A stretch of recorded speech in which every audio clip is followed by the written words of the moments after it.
Hi, I'm Rich Enderlin with BRC Advisors Commercial Real Estate, and I am also the chair of the Community Banks Committee. What I thought I'd do is just give a little bit of background information on the community banks and some of the objectives of what our committee is trying to do, and then give you some numbers to digest at the end. Definition of community banks: locally owned and operated commercial banks deriving their sources of funds from and lends its money to the community where it operates and is not affiliated with a multi-bank holding company. Now, we estimate in the United States there's approximately 7,000 community banks all across the country. In California, we think there's about 1,000.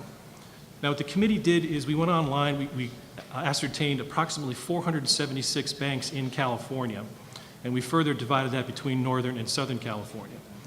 Now, Santa Barbara actually is where we cut it off, so we have 176 banks south of Santa Barbara and about 300 banks north of Santa Barbara.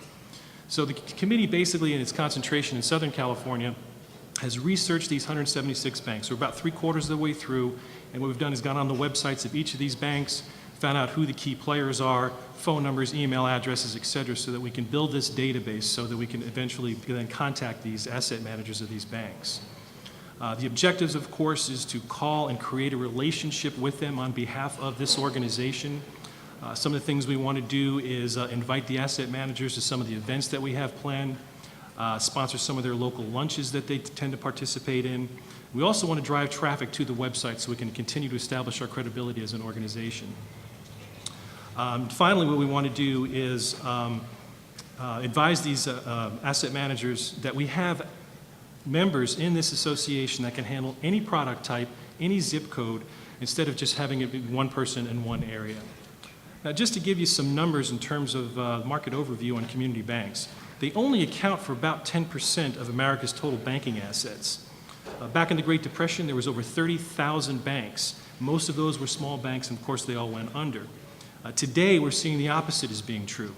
The FDIC reported in the fourth quarter of 2008 that 4 banks accounted for $26 billion in losses. As of February 26, the FDIC's troubled bank list topped 252 banks. If you recall, back in the 90s, that list grew to over 1,000. This is up from 117 from August of 2008, and up from 90 before that. Now, assets in those banks that are defaulted went from 26 billion to 46 billion, and most of that was attributed to one bank, and one bank here in Southern California that defaulted just last year. So if anybody knows what that is, raise your hand.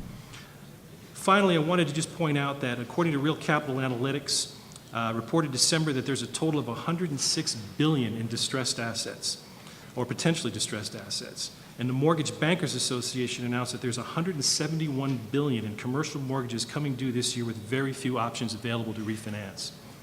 Now, according to my calculations, 6% commission on that, we've got about 200 members. That comes out to about 37 million apiece per CREOBA member. So boys and girls, let's go out and get that business. Thank you.